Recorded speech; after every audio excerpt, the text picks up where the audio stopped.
Mes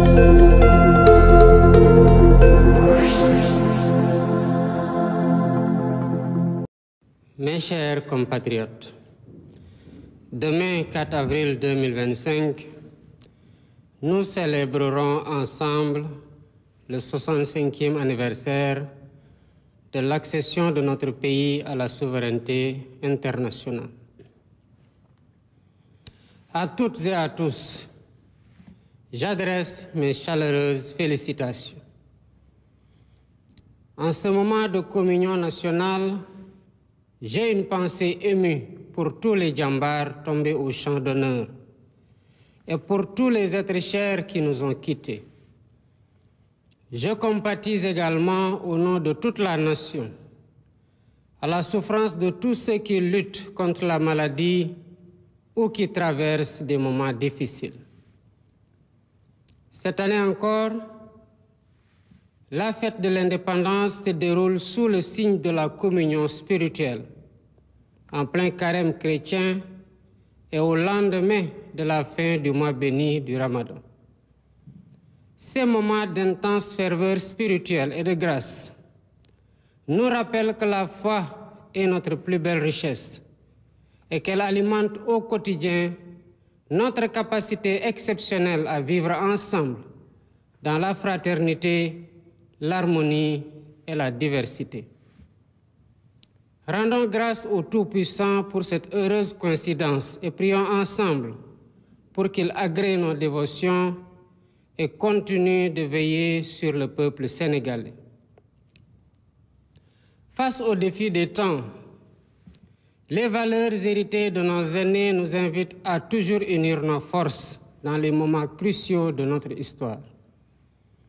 Nous devons tout faire pour préserver ce précieux legs qui constitue une dimension essentielle de notre patrimoine immatériel. C'est cela l'esprit de notre inébranlable volonté de vivre ensemble que résume si bien notre devise nationale: un peuple, un but, une foi. Mes chers compatriotes, voilà 65 ans maintenant que nous avons pris notre destin en main. 65 ans que le Sénégal affirme fièrement sa souveraineté. 65 ans que le Sénégal poursuit sa marche vers le progrès, malgré les turbulences du monde. Porté par l'idéal d'un Sénégal libre, souverain, juste et prospère, les conquêtes successives de droits et libertés ont posé les jalons d'un modèle démocratique fécond qui se renforce de jour en jour par les dialogues. Pour redresser ce qui doit l'être et donner corps aux aspirations de notre peuple et aux espoirs de notre jeunesse. Mes chers compatriotes, le 4 avril, c'est aussi la fête des forces de défense et de sécurité. C'est l'occasion de rendre un hommage à l'ensemble de nos djambars, piliers de notre nation et remparts ultimes de notre quiétude. À vos aînés et à tous nos anciens combattants, je réitère la reconnaissance et la gratitude infinie de toute la nation. Le thème retenu cette année, à savoir vers la souveraineté technologique et industrielle des forces de défense et de sécurité, témoigne de notre ambition collective et du niveau élevé d'exigence que nous nous sommes fixés pour vous accompagner dans votre mission.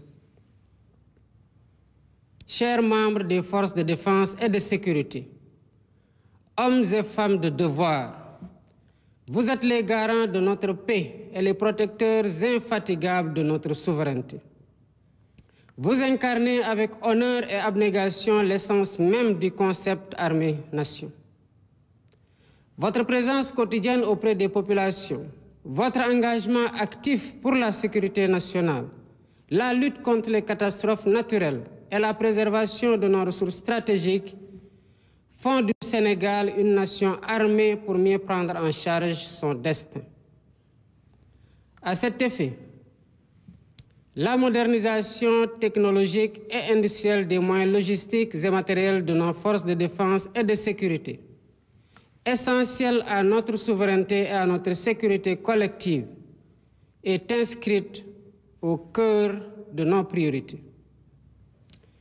Mes chers compatriotes, voilà un an déjà que nous avons entrepris de transformer profondément notre pays, en dressant avec rigueur et lucidité un diagnostic sans complaisance de la situation économique.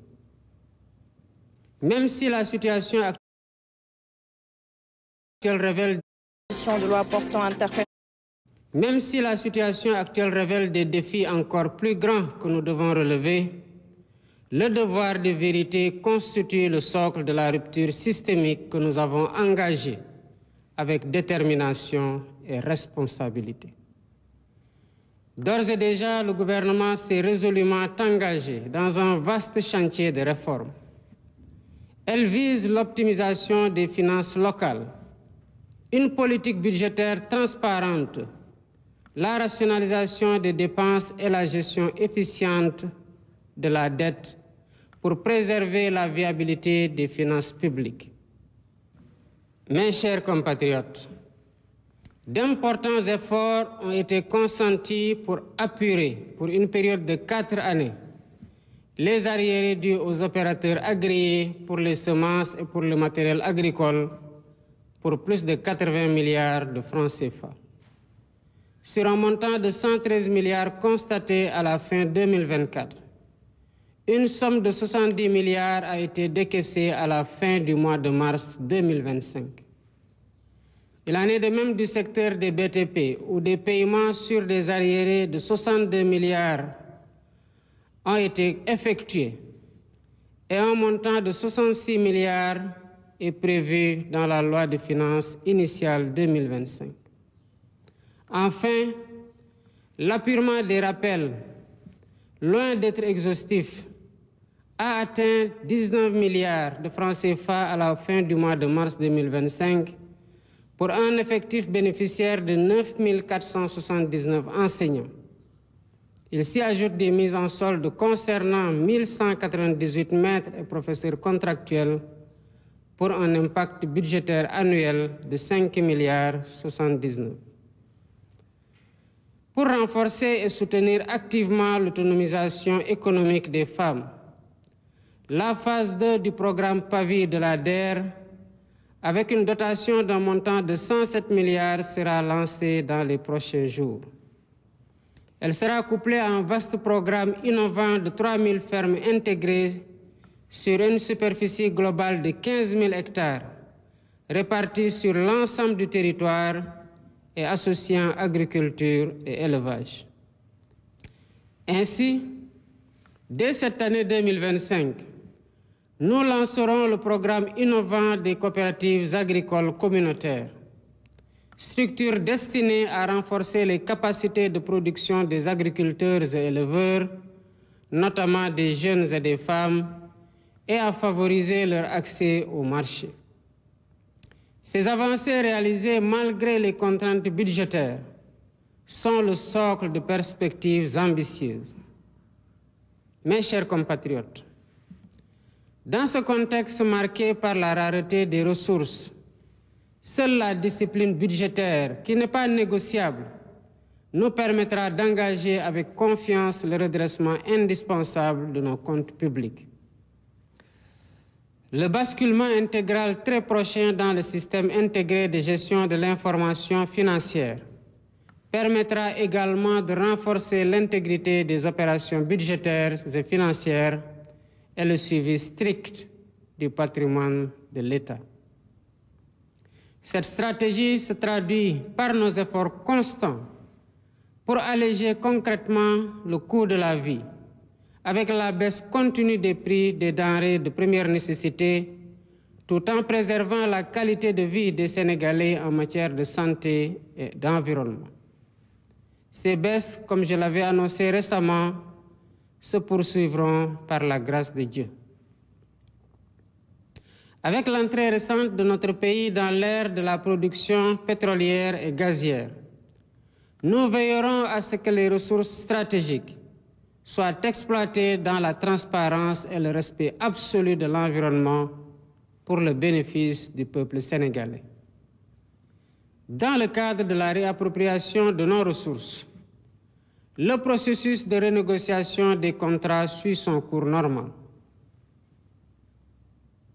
Les résultats obtenus à ce stade sont plus que satisfaisants.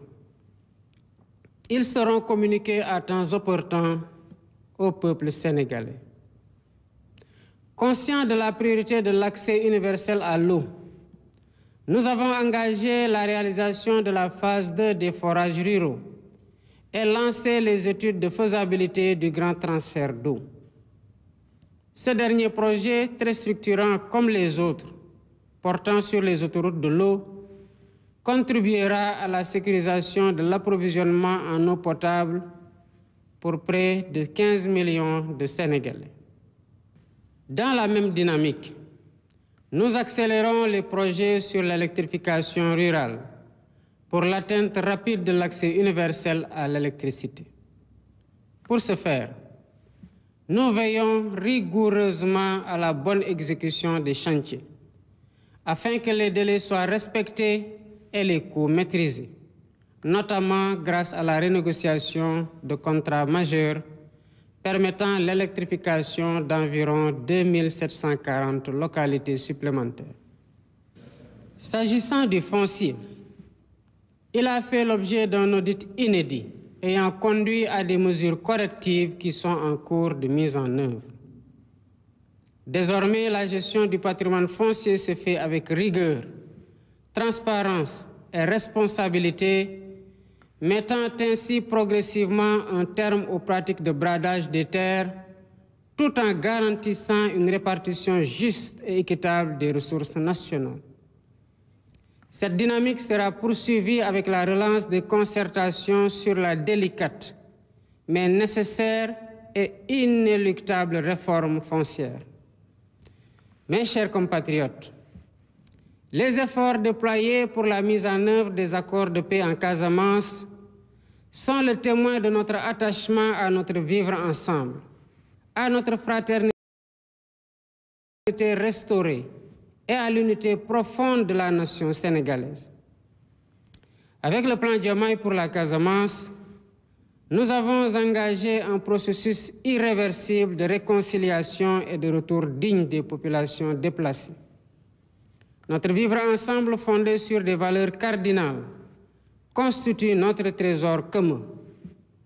C'est pourquoi la cohésion nationale demeure ma seule et unique boussole. Convaincu que la solidité d'une nation se mesure aussi par sa capacité à dialoguer, j'accorde une importance particulière au dialogue social et à la concertation permanente avec toutes les composantes de notre société. C'est pourquoi j'ai récemment instruit le Premier ministre, M. Ousmane Sonko, d'organiser la grande concertation nationale avec les partenaires sociaux, avec les autorités religieuses et coutumières, la société civile, le secteur privé et l'ensemble des forces vives de la nation. Nous poursuivons sans relâche cette démarche participative et inclusive. Ainsi, nous matérialisons notre engagement à garantir une cohésion nationale toujours renforcée, fondement indispensable du Sénégal juste, solidaire et prospère auquel nous aspirons tous. Il me plaît ainsi d'informer le peuple sénégalais que les lois sur la transparence sont finalisées et mises dans le circuit pour leur examen prochain en Conseil des ministres. Par ailleurs, les travaux du comité ad hoc chargé de la mise en œuvre des consensus issus des assises de la justice se poursuivent sereinement.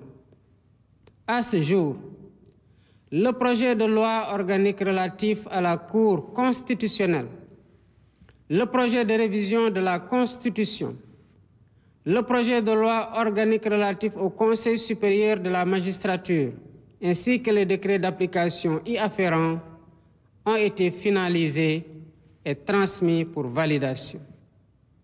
Les textes consacrant le juge des libertés et de la détention, ainsi que les modifications du Code pénal et du Code de procédure pénale pour ce qui concerne, entre autres, les retours de parquet, suivront bientôt. Dans le sillage des concertations, j'annonce que le thème de la prochaine journée nationale du dialogue portera sur le système politique. Le projet de terme de référence déjà finalisé sera transmis dans les meilleurs délais à toutes les parties prenantes pour amendements et contributions pour une meilleure préparation des travaux. Mes chers compatriotes, l'état des finances publiques de notre pays, tel que révélé par l'audit effectué, nous impose de compter d'abord sur nous-mêmes pour redresser la situation. Nous en sommes bien capables et nous le réussirons avec la mobilisation de toutes et de tous. En effet, l'histoire des nations nous enseigne que le chemin du développement nécessite des sacrifices collectivement consentis afin que des lendemains meilleurs puissent advenir. J'appelle donc chacune et chacun à faire preuve de résilience, de solidarité active et d'engagement patriotique face aux défis nombreux et complexes qui se dressent sur notre chemin. Regarder dans la même direction, celle du proche avenir de nos enfants doit être l'horizon fédérateur de toutes nos énergies. Ensemble, forts de notre unité et de notre détermination, nous bâtirons le Sénégal juste et prospère auquel nous aspirons. Vive le Sénégal souverain, vive l'Afrique unie et debout.